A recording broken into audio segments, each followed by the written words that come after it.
is DJ Prodigy on location at the Salad Building with my co-host Jay Lynn. Who else we got in front of us? Kilo dollars. In the building, Jay. All right, so Kilo, today's your birthday. Yes. Happy birthday, It's your by birthday. the way. Yes, happy birthday. And it's a significant birthday. It is. So tell us a little bit about that. It's my first actual birthday home from prison. Wow. And I did a 17-year bid, straight, no breaks, as they say. And this is like also a transition into a phase of my life where I don't have to say I just got out of prison this year. You know what I mean? These are all years without attached to prison at all. Like, 'cause it was even though I got out in March last year, I still had years of that year in the prison system. Yeah. So now I'm just on the road. It's my whole year. Free as a bird. I love it. What would you say is the most difficult part about reintegrating yourself into society? Wholeheartedly expectations, other people's expectations of you. Because it's a part where they want to be empathetic and they don't want to be too sympathetic to an individual. A lot of people don't know how to communicate. That's off the bat. So communication breakdowns are there. People don't know how to be vulnerable. People don't know how to be accepting. People reject. So coming into society as a 34-year-old male, they look at me like I'm supposed to still have adult skills. Not registering like, you here 17 years, but you don't know how long I was actually gone from what age point until you start piecing it together. So you might be thinking 17 years from an adult standpoint, like, oh, he got locked up when he was adult. I got locked up as a teenager.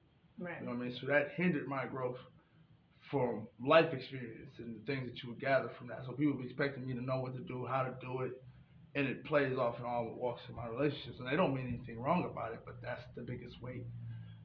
Because in a social society, you want people to engage. You know what I mean? Like, we always talk, oh, I need this and this and that, but we all need somebody for something. The motives, the motivations behind it, the factors into it and determines the relationship itself. So those are the things that I'm looking for, and I don't want other people to build in me, instill in me, and believe in me down. So it's not just so like, oh, I'm only living for them. I'm living for me, but my joy, my happiness comes from completing their lives as well. So that's the Well, you've experienced quite a bit of success since you've been out, which is part of the reason why I wanted to interview you, I and appreciate that. part of the reason that I wanted you to share your story. I mean, there's power in you sharing your story, but I believe that a lot of people will be blessed from hearing your story. So what success have you experienced in the short time that you have been out? Well, first and foremost, just like allowing myself to be humble is successful for me because I was erratic. A lot of people that know me know I don't take no But with that being said, working, being able to come home, get a job. I started out in Checkers. You know what I mean? I bust my tail. You know what I'm saying? A lot of bad days. I grinded through. I made it. You know what I mean? And then my bro did it. We said he stood on business, got me into a factory. Now I'm an IRO still. And I'm making it pop. And that's my day-to-day life. And then I got to be like, venture off into my artistry. You know what I'm saying? Because now I get to make music. I get to meet a lot of dope people. I get to link. You know what I'm saying? Forge bonds, relationships. Those are success things for me on my personal endeavors. And I got a chance to like be vulnerable with a lot of people and do poetry. So that's been dope. I've done shows. I'm doing interviews. You know what I mean? And then the goal is to just be able to help the kids after this. That's like my next journey for that. But yeah.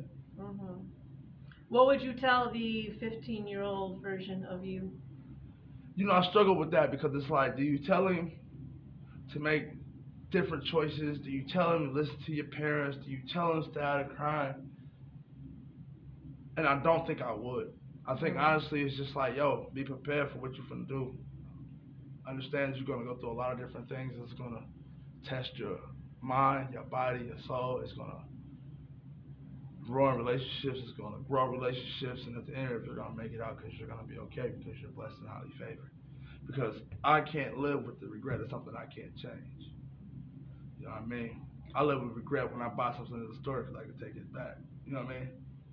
That's not gonna haunt me. But I can't consciously go through life worrying about things that I've made conscious decisions. So because even if there were bad decisions, not things, take away all the social shit, we make our own choices at the end of the day. Now what provoked them to motivate them, cool. You have your reasons. But you actively made the decision unless you was forced to do it. So I take that and be like, all right, cool. I wrote it out and now look at me. You I mean, I'm not a bad person at heart. I engage with a lot of great people, and I feel like I'm changing constantly. I think growth is a part of the process. Yeah, for sure. Get ready for part 2. This is part 1. TJ Prodigy, Kilo Dollars, co-host Jay Linda, Unplugged Sessions.